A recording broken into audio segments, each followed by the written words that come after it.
Tourism के हवाले से साउथ अफ्रीका एक बेहतरीन कंट्री है। अफ्रीकन कंट्रीज़ में आपको साउथ अफ्रीका लाज़मी विज़िट करना चाहिए। अगर आप टूरिज़्म के शौकीन हैं तो फिर साउथ अफ्रीका जाएँ। साउथ अफ्रीका का वीज़ा किस तरह लेना है, वहाँ पे एयरपोर्ट पे एंट्री किस तरह लेनी है, ई-वीज़ा लेना है या स्टिकर वीज़ा लेना है और वहाँ पे इमिग्रेशन को कैसे क्लियर करना है, ये आज हम डिस्कस करेंगे इंशाल्लाह। और साउथ अफ्रीका में मैंने विज़िट किया, कौन-सा मेरा वीज़ा था और कैसे वहाँ पे मैंने एंट्री ली। ये सारी चीज़ें जानने के लिए कंप्लीट वीडियो देखें, मेरे चैनल को सब्सक्राइब करें, लाइक करें और शेयर करें और कमेंट में कोई भी चीज़ पूछें और मैं इंशाल्लाह आपको इसका रिस्पांस दूंगा। अस्सलाम वालेकुम, मैं हूं हाफिज़ आतिफ मतीन। जुलाई में मैंने अपना वीज़ा अप्लाई किया था साउथ अफ्रीका का और मुझे 11 दिन का वीज़ा ई-वीज़ा मिल गया था। ई-वीज़ा लेने के बाद अगस्त में मेरा फिर ट्रैवल था। ट्रैवल में मैंने कुछ कंट्रीज़ ऐड कर लिया था वहाँ का साउथ अफ्रीका का ई-वीज़ा लेने के लिए। सबसे पहले मैंने तुर्की का, उसके बाद साउथ अफ्रीका का वीज़ा लेने के बाद फिर मैंने तुर्की का अप्लाई किया। तुर्की का वीज़ा लेके फिर मैंने अपना टिकट प्लान जो है वो इस तरह बनाया था कि यहाँ से पाकिस्तान से तुर्की और तुर्की से फिर साउथ अफ्रीका, और यहाँ से एंट्री ही बड़ी, यहाँ से एग्ज़िट जो है एयरपोर्ट से यही बड़ा मुश्किल मिलता है। वो चढ़ाई दो, ये करो वो करो, बहरहाल फिर वो मैंने यहाँ से तो वो क्लियर कर लिया सियालकोट एयरपोर्ट से। उसके बाद मैं तुर्की चला गया। तुर्की के ऊपर मैंने एक वीडियो बनाई है, आप वो भी देख सकते हैं। उसके बाद फिर मेरा 11 दिन का चूँकि वीज़ा था और फिर मैं साउथ अफ्रीका चला गया वहाँ से। अब वहाँ पे मैंने कैसे एंट्री ली है मैं आपको वीडियो के एंड पे बताऊँगा कि वो एक डिटेल है। साउथ अफ्रीका में जब मैं एंटर हो गया, वहाँ पे मेरा छोटा भाई है, वहाँ वो मुझे लेने आए हुए थे पहले से ही। वो जब मैं उनके पास पहुँचा हूँ बड़ी खुशी हुई, बहुत अच्छा कंट्री था, उसमें मैंने बहुत ज़्यादा एंजॉय किया। वहाँ पे अपने घर जैसा लगा, बिल्कुल पाकिस्तान की तरह का कंट्री है साउथ अफ्रीका, थोड़ा सा इससे ग्रीन ज़्यादा है। वहाँ पे यहाँ पाकिस्तान और उसमें फ़र्क क्या है जो मुझे लगा है, ये जो है ये प्रॉपरली मैनेज्ड कंट्री नहीं है पाकिस्तान। सपोज़ कि यहाँ के गलियाँ, यहाँ के बाज़ार, यहाँ के मकानात या ये एक स्टाइल जो होना चाहिए वो नहीं है। वहाँ पे आप कहीं भी जाएंगे, किसी साइड किसी एरिया में भी जाएं तो वहाँ पे आपको हर एक चीज़ जो है वो प्रॉपर मैनेज तरीके से बनी हुई जो है वो मिलती है। वहाँ के विलेजेस जो हैं, वहाँ के सिटीज़ जो हैं, वहाँ पे एनवायरनमेंट ना तो बहुत ज़्यादा गर्मी होती है और ना बहुत सर्दी होती है। नॉर्मली तो सिंगल स्टोरी ही मकान होते हैं और उनमें भी ये फैंस वगैरह इतना नहीं होते। एसी वगैरह भी मैंने वहाँ पे कम ही देखे हैं। टेम्परेचर वहाँ पे 26-27 तक रहता है मैक्सिमम, और सर्दी कुछ थोड़ी सी ज़्यादा पड़ती है, जो कि वो सारा का सारा ग्रीन कंट्री है। वहाँ पे जब मैं पहुँचा, वहाँ मेरी दावतें भी बहुत ज़्यादा हुई। फिर वहाँ पे सन सिटी और जोहान्सबर्ग एयरपोर्ट के ऊपर मैं उतरा था। वहाँ से फिर प्रिटोरिया से फिर मोडीमोली, लिम्पोपो, ये इनका एक प्रोविंस है लिम्पोपो, उसमें आगे डिफरेंट कंट्रीज़ हैं जैसे वांगबात है, फिर मोडीमोली है। मोडीमोली में मैंने स्टे किया 11 दिन का। बहुत शॉर्ट सा वीज़ा था, टिकट काफ़ी अच्छी महंगी थी। अगर आप भी वीज़ा लेते हैं साउथ अफ्रीका का तो कोशिश कीजिएगा कि एटलीस्ट जो है 15 से 20 दिन का प्लान तो लाजमी दीजिएगा। जो कंट्रीज़ मैंने विज़िट किए हैं उनमें मुझे साउथ अफ्रीका सबसे बेहतरीन लगा। साउथ अफ्रीका में एक तो मुझे अपने घर जैसा इसलिए लगा कि मेरा छोटा भाई वहाँ काफ़ी अरसे से है, 2 भाई हैं मेरे उधर पे, और उनकी वजह से, और उसके अलावा मेरी मेज़बानी बहुत अच्छी वहाँ पे मेरे भाइयों ने, मेरे दोस्तों ने की, और वहाँ पे कोई एक्सपेंडिचर्स भी नहीं इतने अकर हुए मेरे। फिर घूमा फिरा, हर रोज़ कहीं ना कहीं किसी विज़िट पे जाना, कहीं किसी साइड एरिया पे जाना, और वहाँ पे मैंने शिकार किया हिरन का, और इस तरह हर रोज़ कोई ना कोई मुहिम होती थी। उसकी वीडियोस भी मैं साथ साथ आपके वीडियो में ऐड कर रहा हूँ। सन सिटी वहाँ के एक बेहतरीन जगह थी जिसकी जो बेनज़ीर को बहुत पसंद थी, वो स्पेशली बेनज़ीर जो है वो उसको देखने के लिए जाया करती थी वहाँ पे, वो वाकई ही वो देखने के काबिल है सन सिटी। इसके अलावा और भी बहुत सारी नेचुरल साइट्स हैं, मगर 11 दिन में मैं उसको बहुत ज़्यादा नहीं एक्सप्लोर कर सका उस कंट्री को। वहाँ ये तो था उस कंट्री के हवाले से कि वो ग्रीन है, वो उसमें हिल्स हैं, उसमें नदी नाले हैं, उसमें पहाड़ दरिया सब कुछ है। वैसे यूँ समझ लें जैसे आप पाकिस्तान में हैं। ग्रीन ज़्यादा है, वो वहाँ पे फॉरेस्ट बहुत ज़्यादा है, जंगलात, और ये वाकई ही वो चीज़ें हैं जो हम ये नेट नेट जियो के ऊपर या नेशनल जियोग्राफिक के ऊपर देखते हैं। ये सारे के सारे वहाँ पे जानवर, ये सारी चीज़ें वहाँ पे मौजूद हैं। इसीलिए तो साउथ अफ्रीका का विजिट जो है वो बहुत सारी दुनिया जंगल सफारी के लिए करती है। जंगल सफारी उनका एक स्पेशल एक वीज़ा है जो वो ग्रांट करते हैं। बिजनेस के हवाले से या जॉब के हवाले से जो फॉरेनर्स हैं, बहुत ज़्यादा एस्पेक्ट्स हैं, उन सबको तो मैं कवर नहीं कर सकता, मगर बिजनेस और जॉब जो फॉरेनर्स जैसे हम हैं या किसी और कंट्री का कोई बंदा वहाँ पे जाता है अर्निंग के लिए, तो वहाँ पे सबसे अच्छी चीज़ जो है वो बिजनेस मुझे नज़र आया है। बिजनेस आप किसी किस्म का, किसी लेवल का भी कर लें, बहुत बड़ा लेवल नहीं है जैसे कंपनीज आप स्टार्ट करें, मतलब शॉप्स वगैरह या सर्विसेज का कोई बिजनेस जो है, ये अगर आप स्टार्ट करते हैं ट्रेडिंग का, तो उसके लिए स्टार्ट में आपको लाइसेंस नहीं लेना पड़ता।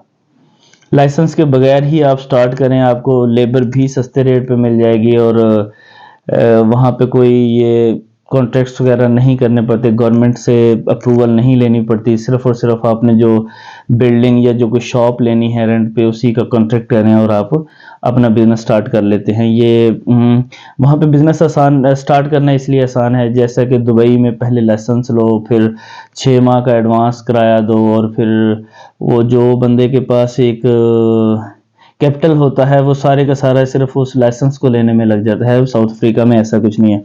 जॉब वहाँ पे मिल जाती हैं, मगर जॉब में आपकी सैलरी बहुत कम होती है। और वैसे दूसरा ये बिजनेसेस जो हैं सर्विसेज के, या फिर आप ये लेबर का काम कर सकते हैं वहाँ पे, वो भी बहुत ज़्यादा है। सबसे अच्छी चीज़ जो मुझे वहाँ पे पसंद आई है, वहाँ पे कोई उधार नहीं है। वहाँ पे अगर आपने काम किया तो उसकी आपको पेमेंट, सैलरी, सब कुछ उसी वक्त मिलेगा। कोई ये नहीं है कल परसों या दूसरे, इस तरह के कुछ मामला नहीं है। यूँ समझ लें यूरोपियन कंट्रीज़ वाला इन्वायरमेंट है, खुले रोड हैं, खुली गलियाँ हैं, और काफ़ी ज़्यादा, बहुत ज़्यादा रिच कंट्री है वो।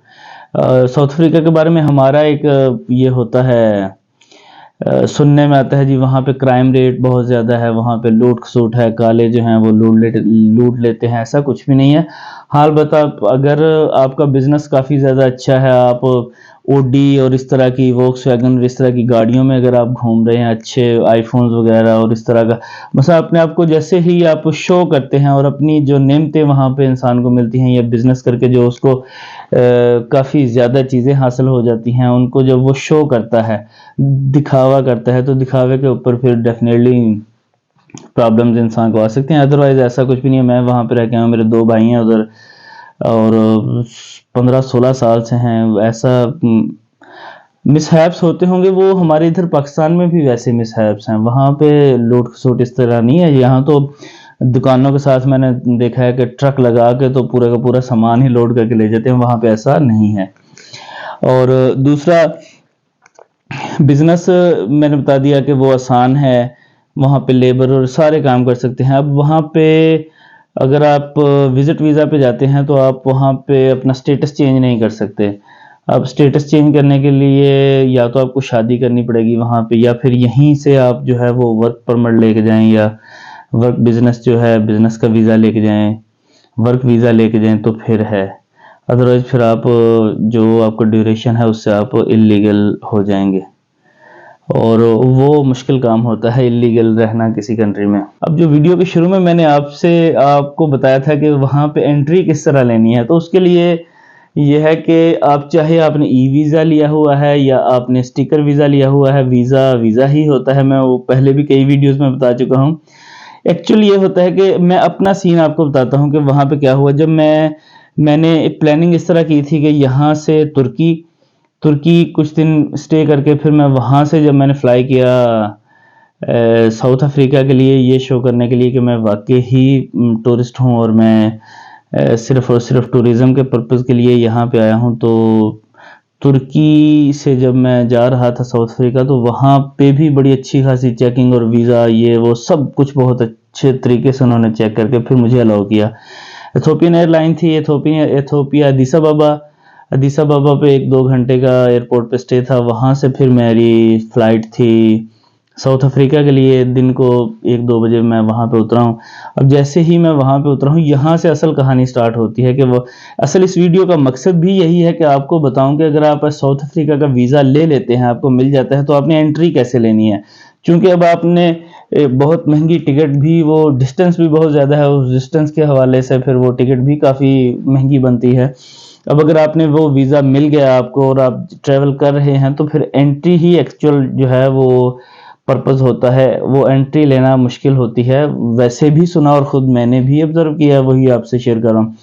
जैसे ही मैं वहाँ पे इमिग्रेशन काउंटर्स की तरफ आया हूँ फ्लाइट से, तो वहाँ पे जो शिफ्ट इंचार्ज था वो एक फीमेल थी। उन्होंने वो मुझे पाकिस्तानी पासपोर्ट देखा और मुझे साइड पे कर लिया। इसी तरह एक पाकिस्तानी और थे, उनके साथ उनकी वाइफ और उनकी मदर थी। उन 4 बंदों को हमको पूरी फ्लाइट में उन्होंने साइड पे कर लिया, और बाकी इंडियंस या जो और कंट्रीज के लोग थे वो सारे यूं अपना पासपोर्ट शो कर रहे थे और जा रहे थे। अब मेरे पास ई वीज़ा था, मुझे भी उन्होंने रोक के और उन्होंने तकरीबन वो हंसना ही शुरू कर दिया ना हम सब के ऊपर कि ये कहाँ से आ गए हैं, क्योंकि जिससे मैं गया था उससे सेम एक दिन पहले 62 ई वीज़ा होल्डर्स जो हैं उनको उन्होंने रिफ्यूज़ किया था। मेरा भी ई वीज़ा था। खैर मैंने उनको बताया कि मैं वकील हूँ और मैं यहाँ पे टूरिज़्म के लिए आया हूँ। तो वो जो शिफ्ट इंचार्ज थी उसने मुझे कहा कि अगर आप अब इंटरव्यू पास करते हो तो फिर हम अलाउ करेंगे, अदरवाइज फिर यहीं से आपको वापस जाना पड़ेगा, सॉरी। उसने कह दिया ठीक है। मैं उसके रूम में जहाँ उन्होंने मुझे बताया मैं चला गया वहाँ पे उन्होंने मुझे बुला के तो मेरा फुल फ्लैज इंटरव्यू लिया है। पर्पस पूछा मुझे क्यों, कैसे मैंने विजिट का ये ई वीज़ा कैसे लिया, फिर मैंने आगे मैंने कहाँ स्टे करना है, फिर मेरा होटल पूछा, रिजर्वेशन देखी। वो होटल की रिजर्वेशन मैंने वो पहले ही पेड कर ली थी। मैंने वो एफ&बी, इनका एक नेशनल चैनल है जिससे वो पेमेंट्स की जाती हैं, सेंट्रल पेमेंट्स का सिस्टम है वहाँ पे एक ना। तो वहाँ पे एफ&बी से मैंने 8,000 रेंट जो हैं वो पे कर दिए होते 10 नाइट्स के। तो फिर एट द एंड जब मैंने वो सारी बातें उनसे कर ली तो उनके पास एक ही ऑप्शन थी कि वो उसको होटल को कंफर्म करें जहाँ की मेरी रिजर्वेशन है। वो एक रिजॉर्ट था जो मैंने बुक किया हुआ था, मैंने नहीं किया था, वो मेरे भाइयों ने ही उसके वो पे कर दिए थे और उसकी ओरिजिनल स्लिप्स मेरे पास थी।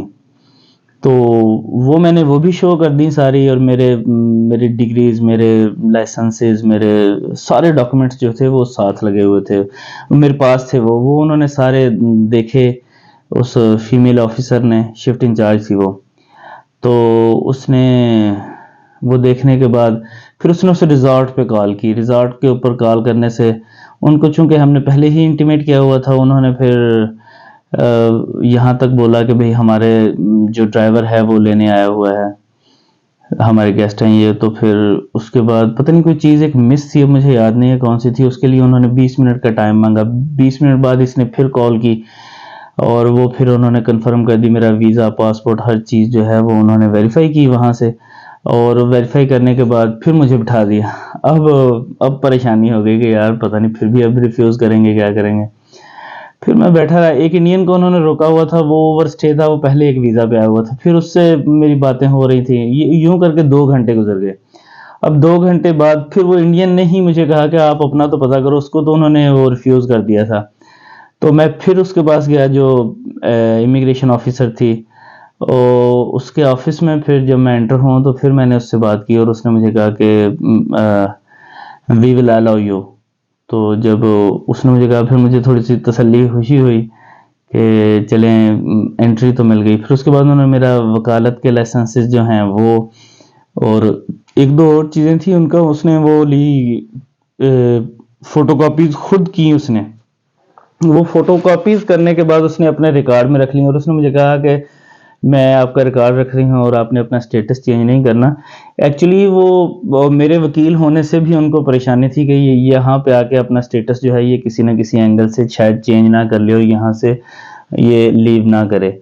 तो मैंने तो चूँकि वापस ही आना था, तो फिर उन्होंने मुझे अलाउ कर दिया। इस तरह मुझे वो जो वो ऑफिसर थी वो खुद मुझे उस काउंटर पे लेके गई जहाँ से एग्जिट की स्टैंप लगती है, और फिर उसने मुझे देखते ही तो फिर उसने रख दिया पासपोर्ट। फिर उस वीज़ा वो जो है इमिग्रेशन ऑफिसर शिफ्ट इंचार्ज जो थी, वो उसने फिर कहा कि he has pass interview, let him go. तो फिर जब उसने इतना कहा तो उसके बाद फौरी तौर पे कोई डॉक्यूमेंटेशन नहीं, कोई कुछ नहीं, उसने मेरा वो एग्जिट लगाया और फिर मैं बाहर, मेरे भाई इंतज़ार कर रहे थे और फिर मैं चला गया वहाँ पे, गाड़ी में बैठे और हम फिर उनकी जो रेजिडेंसी वहाँ पे चले गए। वहाँ पे देखा बहुत कुछ, वहाँ पे एंजॉय किया और आप यकीन करें कि शायद ज़िंदगी में मैंने जितने टूर्स किए हैं ना, साउथ अफ्रीका मेरे लिए सबसे यादगार, मगर बहुत शॉर्ट दिनों का था। अब मेरा दिल कर रहा है कि मैं साउथ अफ्रीका दोबारा जाऊं, मगर अब मैं एटलीस्ट जो है 1 मंथ या फिर 2 मंथ का वीज़ा लेके तो फिर इंशाल्लाह साउथ अफ्रीका जाऊंगा। अब वैसे भी अदर कंट्रीज जो हैं वहाँ पे भी ये टूरिज़्म जो है ये बहुत महंगा वो है, हॉबी है या शौक है, तो इसके लिए बड़ा फूंक फूंक के ही कदम रखना पड़ता है, मतलब काफ़ी ज़्यादा एक्सपेंडिचर ज़कर होता है। जब इंसान वापस आता है तो फिर उसको समझ आती है कि बहुत पैसे लग गए हैं। बहरहाल आप भी अगर साउथ अफ्रीका विज़िट करते हैं तो मेरी सजेशन ये है कि वीज़ा चाहे ई ले लें या चाहे ई वीज़ा ज़रा आसान होता है और सस्ता भी आपको पड़ता है। वो फाइल स्टिकर वाला वीज़ा जो है वो जेरी ऑफिस की फीसिस और ये दूसरी तीसरी फीसिस जो हैं ये पे करके तो आपको काफ़ी ज़्यादा महंगा पड़ जाता है। वो ई वीज़ा ही आप ले लें। स्टिकर अगर आपने अपने पासपोर्ट की वैल्यू बढ़ानी है या मसलन आपका एक वो है थिंकिंग के स्टिकर वीज़ा बेहतर होता है तो वो अप्लाई करें। साउथ अफ्रीका के वीज़े आसानी से मिल जाते हैं और अगर वहाँ पे सेटल होना है तो आप यकीन करें कि सस्ता और अच्छा कंट्री है सेटल होने के लिए। बिज़नेस की अपॉर्चुनिटी बहुत ज़्यादा है, जहाँ पे अदर कंट्रीज़ में, तुर्की में लाइसेंस लेने के लिए इतना झंझट करने पड़ते हैं, यहाँ पे दुबई में आप लाइसेंस लो तो आपके सारा कैपिटल यहीं पे गया।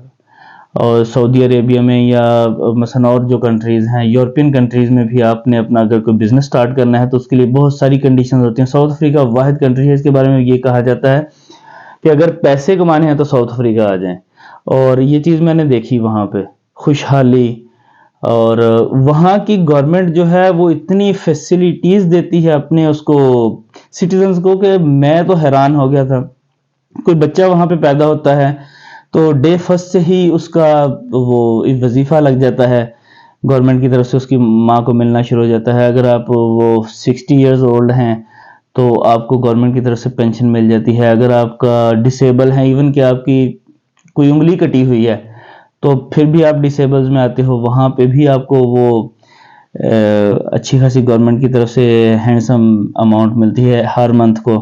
और जो 25-26 तारीख होती है जब वहाँ पे एटीएम की लाइन मशीनों के ऊपर लाइनें लगी होती है वहाँ के सिटीजन्स की, और गवर्नमेंट उनको पे करती है विदाउट एनी जॉब और विदाउट एनी एफर्ट, और अपने सिटीजन्स के ऊपर काफ़ी ज़्यादा खर्चा करते हैं। वहाँ के हॉस्पिटल्स बहुत बड़े बड़े हैं, हॉस्पिटल में भी हमें जाने का इत्तेफाक हुआ किसी दोस्त के पास, तो हॉस्पिटल हैं कि क्या बात है, एक एक डॉक्टर एक एक पेशेंट के ऊपर खड़ा है, और ये नहीं है कि वो पुलिस रिपोर्ट करो और ये करो वो करो।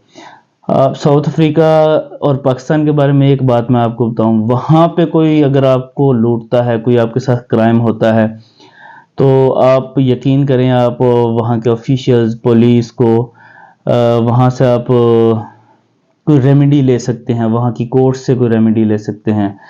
और वहाँ पे ऐसा कतन नहीं है कि अंधेर नगरी मची हुई है, बिल्कुल उससे ज़्यादा अंधेर नगरी पाकिस्तान में है। वहाँ पे अगर आपको कोई लूटता है तो आप पुलिस के पास जा सकते हैं, यहाँ पे अगर आपको कोई लूटता है तो आप पुलिस के पास जाने की जरूरत नहीं करते। यहाँ पे अगर वो खलाई महलूक आपको कुछ कर ले या उठा ले, कहीं क्लेम नहीं कर सकते, वहाँ पे ऐसा कुछ भी नहीं है। तो लाजमी विज़िट करें। अगर आपको मेरी ये इन्फॉर्मेशन अच्छी लगी है तो मेरे चैनल को सब्सक्राइब करें, वीडियो को लाइक करें। कमेंट्स में आप कुछ भी पूछते हैं तो मुझे उन कमेंट्स में जो आप पूछते हैं उसके ऊपर वीडियो बनाने का भी मौका मिलता है, और मुझे खुशी होगी कि मैं अगर आपको कहीं गाइड करूं। नेक्स्ट वीडियो तक अल्लाह हाफिज़।